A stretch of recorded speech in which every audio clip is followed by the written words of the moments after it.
Hello, hi, and welcome, or welcome back to Haley's Scary Stories.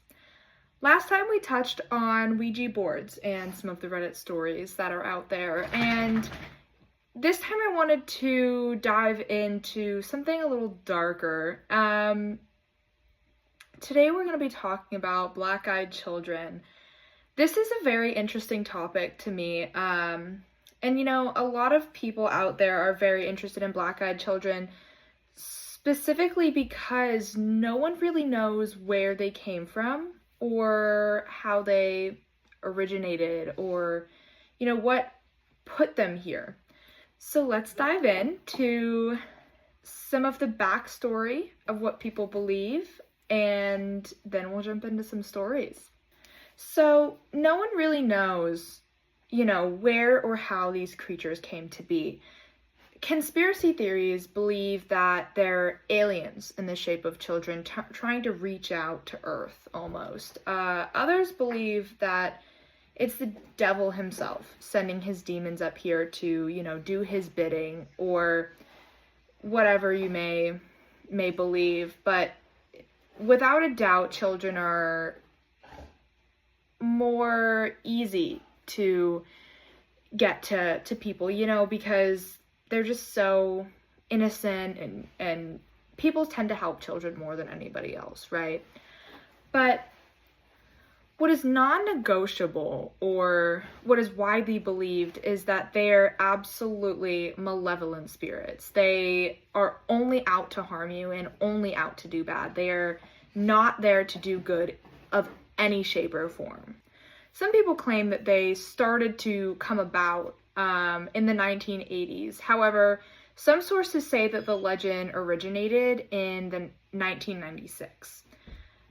There are many encounters with black-eyed children, and some of the people get off scot-free. Some are not so lucky. What seems to be apparent, though, is that they cannot enter your house or your vehicle or wherever they might be unless you allow them in. They cannot touch you or do you any harm, really, unless you say yes, unless you allow them into your lives, right? Not every story is like that. However, that is how most of them are. And unfortunately, for some of the elderly couples who have encountered these spirits, they tend to cater to children. And it's sad because it's just so evil that they are shaping themselves into children, because people can't just shy away from kids, right? You see, a couple kids come to your doorstep and ask for help, and who are you to tell them no? They're children. But people get an oversense or an overwhelming feeling of dread or something being wrong.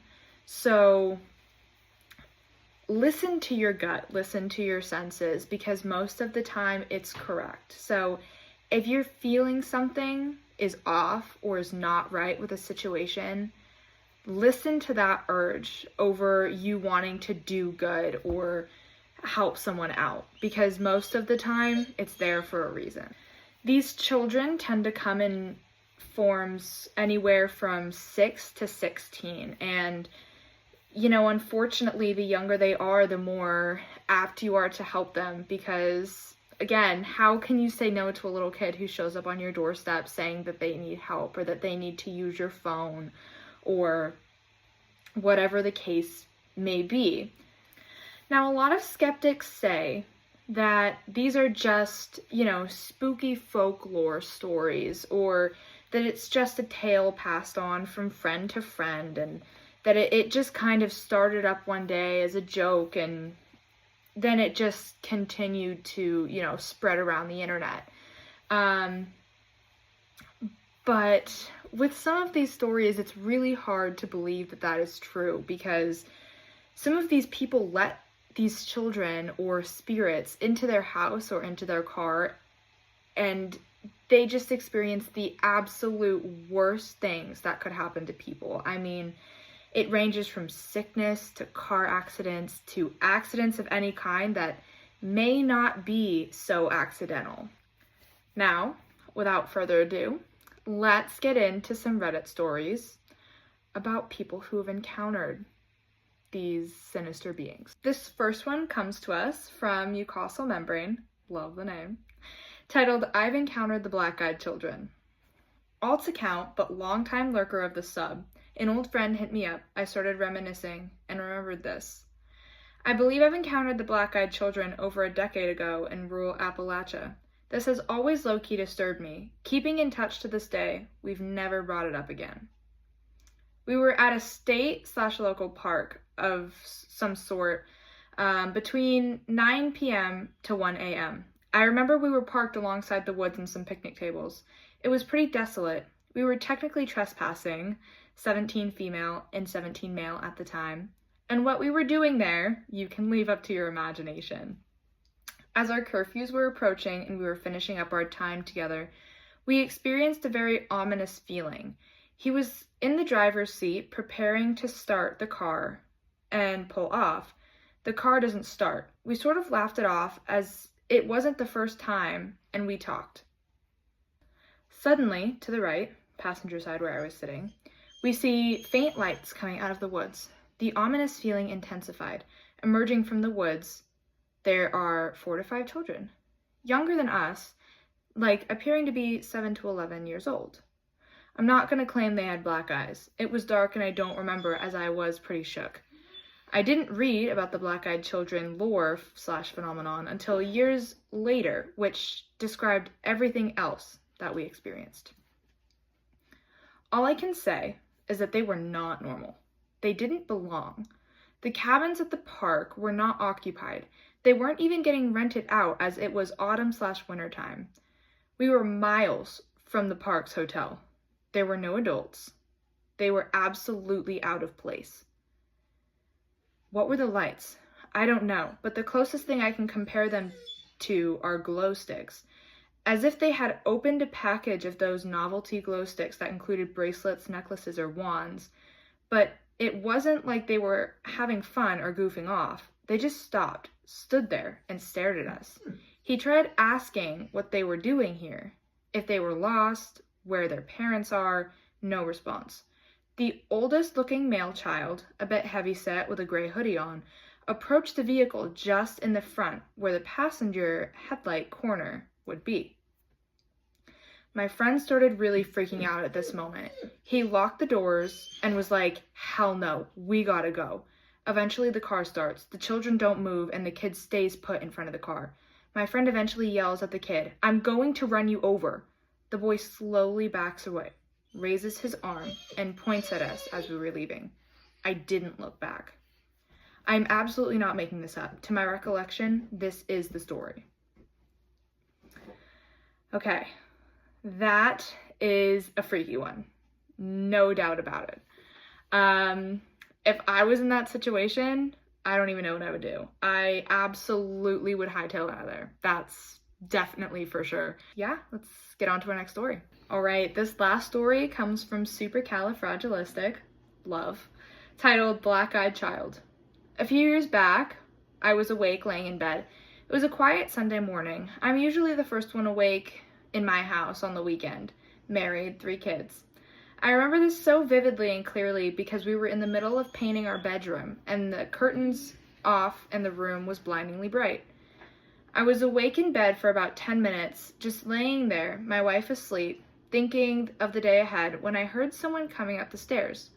Our home was 120 years old, creaky original flooring. I've heard this sound hundreds of times from my room. Typical layout at the top of the stairs, one main hall with all our bedroom doors branching off, mine being the last one at the end of the hall. I can tell which door in the hall someone is walking to with my eyes closed, and certainly know if someone is coming to mine because I'm at the last door. Oftentimes my children go upstairs for water early, and I assumed this was the case. I heard the steps coming up the stairs, and once they reached the top, I could tell they were coming to my room. So laying still, I turned my head to greet what I thought was one of my kids. What happened next is burned in my memory forever. A small head peered around the doorframe and looked directly at me, maybe 3.5 feet from the floor. All I see is what looked like a boy with almost black hair, a disheveled bowl cut, white skin, and black rough cut holes for eyes. We were both startled, and it immediately dashed away. To this day, I don't know what launched me forward. My instinct was to either convince myself what I just saw and catch this thing, or find out if it was one of my kids and I was hallucinating. It was literally 1.5 seconds between the time I saw it and me leaping to the doorway, looking into the hall. The thing just vanished. I went into my daughter's room one by one, and they were all very much asleep. I searched the house, basement to attic. Nothing. This house has many stories I could share here, but this one was unlike anything myself or my family have ever experienced. Now, this one is interesting because it doesn't really strike me as a black-eyed children phenomenon, you know. As someone comments, I don't think this was a black-eyed child for a few reasons. Black-eyed children are only able to enter the property, car, or home when invited. They don't peek and run away, and once they're in your home, it's already too late. Seems more like a creepy ghost, which I kind of agree with. Not to say that your experience did not happen. I'm very sure it did. I'm more inclined, though, to believe that it was a ghost, you know, trying to creep you out or trying to mess with you, over a black-eyed child, because they can only be let into your house if you allow them to. And like this person said, once they're in your home, it's too late and you can't do anything about it. So very scary, to say the least. And again, I don't really know what I would do in any of these situations because I've never experienced a black-eyed child, so hopefully I never do. Alright, you guys, that's all I have for you today. I really hope that you enjoyed my black-eyed child episode. If you have something that you're very interested in, or you have an encounter yourself with anything at all, please leave a comment or message me. And also go check out my YouTube channel, which I do post on there as well. So I hope you enjoyed, and until next time, stay spooky.